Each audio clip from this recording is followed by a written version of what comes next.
നമ്മൾ ഇനി യാത്ര പോകുന്നത് ഈ രാഷ്ട്രീയ കേരളം അതിൻ്റെ നിയമസഭാ തെരഞ്ഞെടുപ്പിലെ പ്രചാരണത്തിൻ്റെ മൂർധന്യതയ്ക്ക് ശേഷം പോളിംഗ് ബൂത്തിലേക്ക് പോകാൻ ഒരുങ്ങുന്ന പാലക്കാട് ജില്ലയിലെ ഇടതുപക്ഷത്തിൻ്റെ ഉരുക്കുകോട്ടകളിലൊന്നായ ആലത്തൂർ മണ്ഡലത്തിലേക്കാണ്. ആലത്തൂർ മണ്ഡലം ഇത്തവണ കേരളം ഉറ്റുനോക്കുന്ന ഒരു പോരാട്ടത്തിന് വേദിയാകുന്നു. KD പ്രസേനൻ എന്ന കരുത്തനായ ജനപ്രതിനിധിക്ക് ശേഷം TM ശശിയിലൂടെ ആധിപത്യം തുടരാൻ LDF ഇറങ്ങുമ്പോൾ യുവത്വത്തിൻ്റെ കരുത്തുമായിട്ട് KM ഫെബിനിലൂടെ വിള്ളൽ വീഴ്ത്താൻ UDF ലക്ഷ്യമിടുന്നു. BJPയുടെ KV പ്രസന്നകുമാർ കൂടി അതിശക്തമായിട്ടുള്ള പ്രചാരണം നടത്തിക്കൊണ്ടിരിക്കുന്നതിനാൽ ആലത്തൂരിലെ അങ്കത്തട്ട് വാസ്തവത്തിൽ ചൂട് പിടിച്ചിരിക്കുന്ന ഒരവസ്ഥയിലാണ്. 3 സ്ഥാനാർത്ഥികളെ നമ്മൾക്ക് ഒന്നുകൂടി പരിചയപ്പെടാം. LDFന് വേണ്ടി CPIM നേതാവായിട്ടുള്ള TM ശശി അവിടെ അതിശക്തമായിട്ടുള്ള പ്രചാരണം നടത്തിക്കൊണ്ടിരിക്കുന്നു. UDFന് വേണ്ടി കോൺഗ്രസ്സുകാരനായിട്ടുള്ള KM ഫെബിനാണ് അതിശക്തമായിട്ടുള്ള പ്രചാരണത്തിലൂടെ മികച്ച പ്രകടനം നടത്തിക്കൊണ്ടിരിക്കുന്നത്. NDAക്ക് വേണ്ടി BJPയുടെ സ്ഥാനാർത്ഥി KV പ്രസന്നകുമാറും അവിടെ ശക്തമായിട്ടുള്ള പ്രചാരണം നടത്തിക്കൊണ്ടിരിക്കുന്നു. വാസ്തവത്തിൽ ആ മണ്ഡലത്തെക്കുറിച്ച് പറയുമ്പോൾ നെൽവയലുകളുടെ നാട്, ചുവപ്പുകോട്ടകളുടെ കരുത്ത്, CPIMന്റെ അടിയുറച്ച മണ്ണായിട്ടുള്ള ആലത്തൂർ എന്നാണ് വിശേഷണം. പക്ഷേ ഇത്തവണ ആ കോട്ടയ്ക്കകത്ത് രാഷ്ട്രീയമായ മാറ്റത്തിൻ്റെ ഒരു മണം ഉണ്ടോ? കഴിഞ്ഞ തവണ 30,000-ലധികം വോട്ടുകളുടെ കൂറ്റൻ ഭൂരിപക്ഷം നൽകിയ ആലത്തൂർ നിലനിർത്താൻ TM ശശിയിലൂടെ ഇടതുപക്ഷം സർവ്വസന്നാഹങ്ങളുമായിട്ടാണ് ഇപ്പോൾ അവിടെ ഇറങ്ങിക്കൊണ്ടിരിക്കുന്നത്. KM ഫെബിൻ എന്ന യുവ പോരാളിയിലൂടെ ആ ചുവപ്പുകോട്ട പിളർത്താൻ UDF തയ്യാറെടുത്തുകൊണ്ടിരിക്കുന്നു. അതിനിടയിൽ KV പ്രസന്നകുമാറിലൂടെ BJP പിടിക്കുന്ന വോട്ടുകൾ ആരുടെ വിധിയായിരിക്കും നിശ്ചയിക്കുക? ചില നിരീക്ഷണങ്ങൾ നമുക്ക് നടത്തേണ്ടതുണ്ട്. 2011 മുതൽ ഇടതുപക്ഷത്തിന് 24,000-ന് മുകളിൽ ഭൂരിപക്ഷമുള്ള മണ്ഡലമാണ് അത് എന്ന് ഓർക്കണം. കഴിഞ്ഞ തവണ അത് 34,000 കടന്നത് CPIMന്റെ സംഘടനാ കരുത്തിൻ്റെ തെളിവാണ്. ഈ കൂറ്റൻ ഭൂരിപക്ഷം മറികടക്കുക എന്ന് പറയുന്നത് UDFന് വലിയ വെല്ലുവിളിയായിരിക്കും. നമ്മൾക്ക് ഈ സ്ഥാനാർത്ഥികളെ ഒന്ന് പരിചയപ്പെടാം, അവരെ ഒന്ന് വിശകലനം ചെയ്യാം. LDFന്റെ സ്ഥാനാർത്ഥിയായിട്ടുള്ള CPIM നേതാവായിട്ടുള്ള TM ശശിയുടെ ശക്തി എന്ന് പറയുന്നത് CPIMന്റെ ജില്ലാ തലത്തിലുള്ള മികച്ച സംഘാടകൻ എന്നുള്ള നിലയ്ക്കുള്ള അനുഭവ സമ്പത്താണ്. അടിയുറച്ച കേഡർ വോട്ടുകൾ അദ്ദേഹത്തിന് കിട്ടും, അതിൽ യാതൊരു സംശയവുമില്ല. KD പ്രസേനൻ മണ്ഡലത്തിൽ നടത്തിയ വികസന പ്രവർത്തനങ്ങൾ വോട്ടാകുമെന്ന് പ്രതീക്ഷ പ്രകടിപ്പിക്കുകയും ചെയ്യുന്നുണ്ട്. പക്ഷേ ചില വെല്ലുവിളികളുണ്ട്. പ്രസേനനെ പോലെ ഒരു ജനകീയനായ MLA മാറുമ്പോൾ പുതിയ സ്ഥാനാർത്ഥിക്ക് ആ ജനപ്രീതി നിലനിർത്താൻ കഴിയുമോ എന്നുള്ളത് പ്രധാനപ്പെട്ട ഒരു കാര്യമാണ്.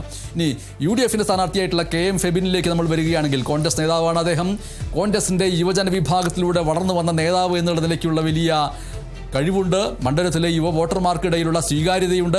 മാറ്റം ആഗ്രഹിക്കുന്ന നിഷ്പക്ഷ വോട്ടുകളെ ആകർഷിക്കാൻ കഴിയുമെന്നാണ് അദ്ദേഹത്തിൻ്റെയും പാർട്ടിയുടെയും പ്രതീക്ഷ എന്ന് പറയുന്നത്. പക്ഷേ ചില വെല്ലുവിളി എന്ന് പറയുന്നത് 34,000 വോട്ടിൻ്റെ പടുകൂറ്റൻ വിടവ് നികത്താൻ ആവശ്യമായിട്ടുള്ള വോട്ടുകളൊക്കെ എവിടെ നിന്ന് കണ്ടെത്തുമെന്നുള്ളതാണ് പ്രധാനപ്പെട്ട ചോദ്യം. NDAയുടെ BJP സ്ഥാനാർത്ഥിയായിട്ടുള്ള KV പ്രസന്നകുമാറിനെ സംബന്ധിച്ചിട്ട് പാലക്കാട് ജില്ലയിലെ BJPയുടെ വളർച്ച അത് അവിടെയും അനുഭവപ്പെടുമെന്നുള്ളൊരു പ്രതീക്ഷ മുന്നോട്ട് വയ്ക്കുന്നുണ്ട്. കൃഷിക്കാർക്കിടയിലുള്ള കേന്ദ്ര സർക്കാർ പദ്ധതികളുടെ സ്വാധീനമൊക്കെ വോട്ടാക്കി മാറ്റാനുള്ള ശ്രമവും നടത്തിക്കൊണ്ടിരിക്കുന്നുണ്ട്. പക്ഷേ ചില വെല്ലുവിളി എന്ന് പറയുന്നത് LDFും UDFും ശക്തമായിട്ട് നിലനിൽക്കുന്ന ഒരു മണ്ഡലത്തിൽ വോട്ട് ശതമാനം വർദ്ധിപ്പിക്കുക എന്നുള്ളതാണ് ലക്ഷ്യം. പക്ഷേ അത് പ്രയാസകരമാണ്.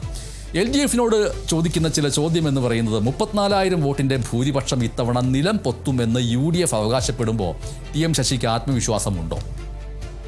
UDFനോടുള്ള ചോദ്യം എന്ന് പറയുന്നത് ഓരോ തെരഞ്ഞെടുപ്പിലും ഭൂരിപക്ഷം കൂടുന്നതല്ലാതെ ഒരിക്കൽ പോലും ഇടതുപക്ഷത്തിനൊരു ഭീഷണി ഉയർത്താൻ ആലത്തൂരിൽ UDFന് കഴിഞ്ഞിട്ടുണ്ടോ? KM ഫെബിനെ ഇറക്കിയത് വെറും ഒരു വോട്ട് വർദ്ധിപ്പിക്കാൻ വേണ്ടിയിട്ടാണോ അതോ ജയിക്കാൻ വേണ്ടിയാണോ എന്നുള്ളത്, ജയിക്കാനാണോ ഈ കളി കളിക്കുന്നത് എന്നുള്ള ചോദ്യം ഓരോ ഘട്ടത്തിലും ഉയർത്തുന്നുണ്ട്. ജയിക്കാൻ തന്നെയാണ് എന്ന് തിരിച്ച് മറുപടിയും പറയുന്നുണ്ട്. NDAയുടെ സ്ഥാനാർത്ഥിയോടുള്ള ചോദ്യം എന്ന് പറയുന്നത് നെൽകർഷകർ ഏറ്റവും കൂടുതലുള്ള ആലത്തൂരിൽ കേന്ദ്ര സർക്കാരിൻ്റെ കർഷക നയങ്ങൾ വോട്ടാക്കി മാറ്റാൻ BJPക്ക് ഇതുവരെ കഴിയാത്തത് എന്തുകൊണ്ടാണ്? KV പ്രസന്നകുമാറിലൂടെ എത്തവണെങ്കിലും അത്ഭുതങ്ങൾ കാട്ടാൻ കഴിയുമോ എന്നുള്ള ചോദ്യം അവിടുത്തെ BJP പ്രവർത്തകർ തന്നെ ചോദിച്ചുകൊണ്ടിരിക്കുന്നു. ഇത് രാഷ്ട്രീയമായിട്ടുള്ള ചോദ്യങ്ങളാണ്. പക്ഷേ അവിടുത്തെ പ്രധാനപ്പെട്ട ചർച്ചാ വിഷയങ്ങൾ നമ്മൾ മറക്കരുത്. നെൽകർഷകരുടെ പ്രശ്നങ്ങൾ തന്നെയാണ് അവ. നെല്ല് സംഭരണത്തിലെ മെല്ലെപ്പോക്ക് അവർ ചർച്ച ചെയ്യുന്നു. കർഷകർക്ക് പണം ലഭിക്കാനുള്ള കാലതാമസത്തെക്കുറിച്ച് ചർച്ച ചെയ്തുകൊണ്ടിരിക്കുന്നു. ആലത്തൂരിലെ പല ഉയർന്ന പ്രദേശങ്ങളിലും ഈ വേനൽക്കാലത്ത് അനുഭവപ്പെടുന്ന രൂക്ഷമായിട്ടുള്ള കുടിവെള്ളക്ഷാമം യാഥാർത്ഥ്യമായിട്ട് വരുന്നു. താലൂക്ക് ആശുപത്രിയുടെ നവീകരണം അടക്കമുള്ള ആരോഗ്യ മേഖലയിലെ പ്രശ്നങ്ങൾ അവിടെയുണ്ട്. വിദഗ്ധ ചികിത്സാ സൗകര്യങ്ങളുടെ പോരായ്മയുണ്ട്. വ്യവസായ മേഖലയിലാണെങ്കിൽ മണ്ഡലത്തിലെ ചെറുകിട വ്യവസായ സംരംഭങ്ങൾ പ്രതിസന്ധി നേരിടുകയാണ് എന്ന് ജനങ്ങളിൽ ഒരു വിഭാഗം പറയുന്നു. ഇത്തരത്തിൽ ജനകീയ വിഷയങ്ങൾ അവിടെ വോട്ടർമാർ സ്ഥാനാർത്ഥികളുടെ മുമ്പിൽ അവതരിപ്പിക്കാൻ ശ്രമിക്കുന്നു. അത് സ്ഥാനാർത്ഥികൾ ഉള്ളിലേക്ക് സ്വീകരിക്കുന്നുണ്ടോ ഇല്ലയോ എന്നുള്ളത് കണ്ടറിയണമെങ്കിൽ ഈ തെരഞ്ഞെടുപ്പ് കഴിഞ്ഞ് വോട്ടെണ്ണൽ ദിനത്തിലേക്ക് കടക്കേണ്ടി വരും. എന്തായാലും ജനങ്ങളുടെ ചോദ്യങ്ങൾക്ക് കൃത്യമായിട്ടുള്ള ഉത്തരങ്ങൾ നൽകുന്ന രീതിയിൽ കാര്യങ്ങൾ പോകേണ്ടിയിരിക്കുന്നു. ആ ജനങ്ങളുടെ ചോദ്യങ്ങൾക്ക് ഉത്തരങ്ങൾ കൃത്യമായിട്ട് നൽകുന്നവർക്കായിരിക്കും ഒരു പക്ഷേ വോട്ട് ലഭിക്കുക എന്നതും പ്രധാനപ്പെട്ട ഒരു കാര്യമായിട്ട് നാം മനസ്സിലാക്കേണ്ടതുണ്ട്.